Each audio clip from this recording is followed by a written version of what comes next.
जैसे ये पेड़ है बेटा, ये पेड़ है, तो ये देखो ये पेड़ दिख रहा है, ये पेड़ पे बेल इसके सहारे चढ़ी हुई है। देखो इस बेल ने क्या हुआ, ये बेल दिख रही होगी, ध्यान से देखो, ये बेल है, बेल पेड़ के साथ ये बेल भी लगी हुई है बेल बेटा। ये इसने देखो ध्यान से देखेंगे, ये देखो गौर से देखो, ये देखो गौर से दिख रहा है, इसने इसको पकड़ रखा है। किससे पकड़ रखा है?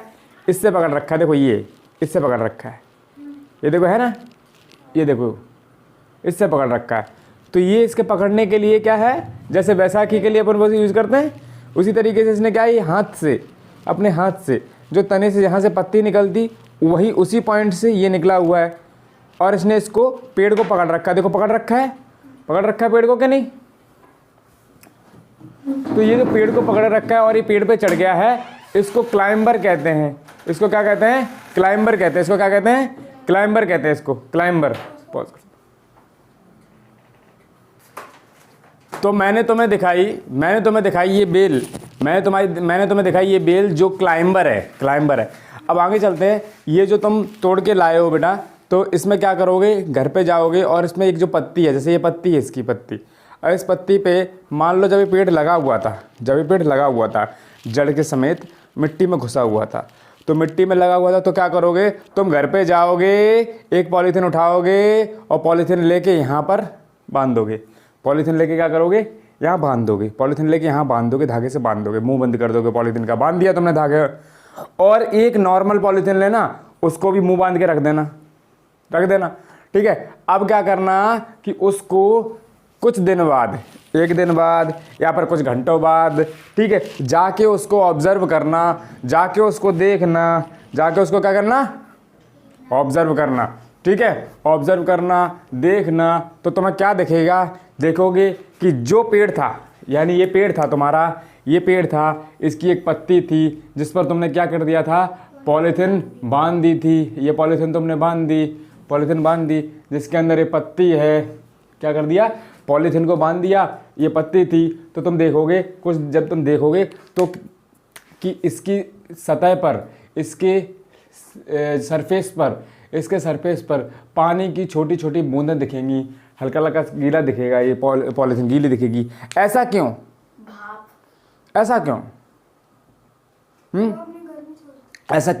ऐसा इसलिए होता है कि पेड़ क्या करता है, अपने पत्ती से क्या करता है, थोड़ा बहुत पानी को बाहर निकालता है, और वो पानी बाहर निकलता है, इस तरीके से बाहर निकला, और वो पानी क्या करता है, इवेपोरेशन से ऊपर उड़ जाता है, और ऊपर उड़ जाता है पानी, ऊपर उड़ गया।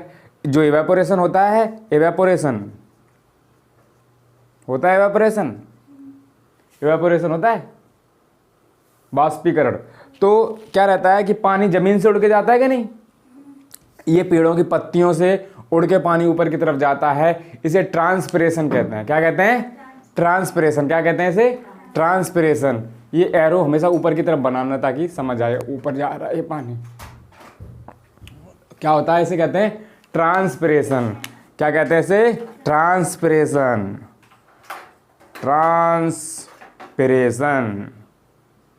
अच्छा, कुछ ऐसा नहीं है क्या? कभी कभी लगता है कि हम भी तो ट्रांसपिरेशन करते हैं, नहीं लगता क्या? जैसे शरीर में से तुम क्या करते हो, पसीना निकलता है और पसीना इवेपोरेट होकर ऊपर चला जाता है, वैसा ही कुछ है ना पेड़ कर रहा है, हाँ, ठीक है। तो ये ट्रांसपिरेशन है। लिख लो इस ट्रांसपिरेशन को, ट्रांसपिरेशन लिख लो बेटा। अब मैंने क्या किया, ये दोनों पेड़ जब तुम्हें उखाड़ के लाने को कहा था, तो तुम ये दोनों पेड़ उखाड़ के ले आए। अब क्या करोगे बेटा, इन दोनों पेड़ों को जब मिट्टी के अंदर डाल देना, इन दोनों पेड़ों को मिट्टी के अंदर डाल देना, दोनों पेड़ों को मिट्टी। अच्छा बेटा, जड़ को देखो, जड़ों में कुछ अंतर दिख रहा है क्या? कुछ दिख रही है जड़ें अजीब अजीब सी, एक मेन जड़ी दिख रही है और उसमें से छोटी छोटी जड़ें और निकली हुई हैं। अच्छा, छोटी जड़ निकली, छोटी में से और छोटी निकली हैं, अच्छा, और छोटी के अंदर से और छोटी निकली हैं, है ना, इस तरीके से निकली हैं। तो इनके बारे में अभी हम पढ़ेंगे, ठीक है। रूट्स के बारे में पढ़ेंगे, मेन रूट क्या है, उसके बाद ये ब्रांच रूट क्या है ये सब पढ़ेंगे।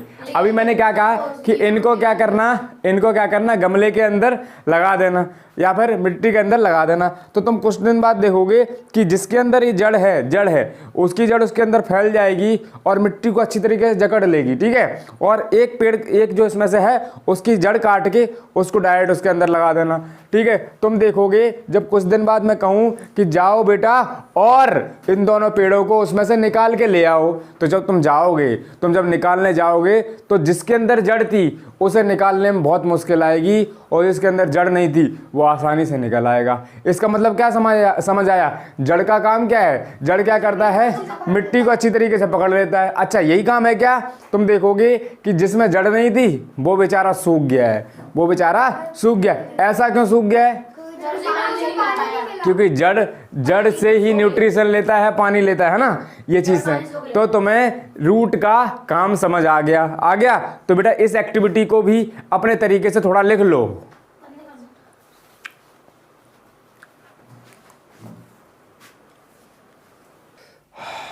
अच्छा, ये चीज़ मुझे समझ आ गई कि मैंने अभी तुम्हें बताई। उसके बाद मैं इस जड़ को ज़रा गौर से देखता हूँ, जो मैंने अभी तुम्हें बताया। देखोगे तुम यहाँ पर कि एक यहाँ पर मेन रूट है, यानी ये जो मेन गई है यहाँ से, ये वाली मेन गई है। अब मेन में से यहाँ एक ये निकली है जो दूसरी जड़। अच्छा, दूसरी में से यहाँ एक और निकली है ठीक है, और यहाँ निकली है जड़। देखते जाओ बेटा, गौर से देखो, ठीक है। ये वाली मेन जड़ गई है, उसमें से ये दूसरी निकली, ये निकल आई, ठीक है, ये वाली, ठीक है। और उसके अंदर से तुम देख रहे हो और छोटी सी निकली है, ये निकल आई। अच्छा, और छोटियों के ऊपर से भी हल्की हल्की निकली हैं। तो ये तुम्हें समझ आया, ठीक है। देखा बेटा, इस चीज़ को जल्दी से बनाओ।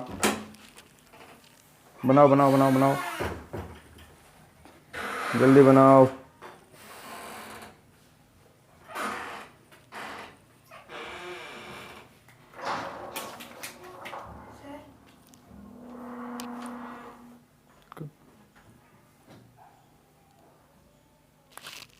तो हाँ, बना लिया ही। अब ये मेन रूट है, मेन रूट से यहाँ ब्रांच रूट निकली है। तो इस टाइप की जो रूट होती है, जैसे मैंने बताया, ये रूट बताइए मैंने, ठीक है। इस टाइप की जो रूट होती है, इस तरीके से निकली, यहाँ से, फिर यहाँ से। ये जो रूट पेड़ के अंदर, मतलब ज़मीन के अंदर गई है, तो इस टाइप की रूट को कहते हैं टैप रूट। क्या कहते हैं इसे? टैप रूट कहते हैं। इसे क्या कहते हैं? टैप रूट कहते हैं इसे। क्या कहते हैं इसे?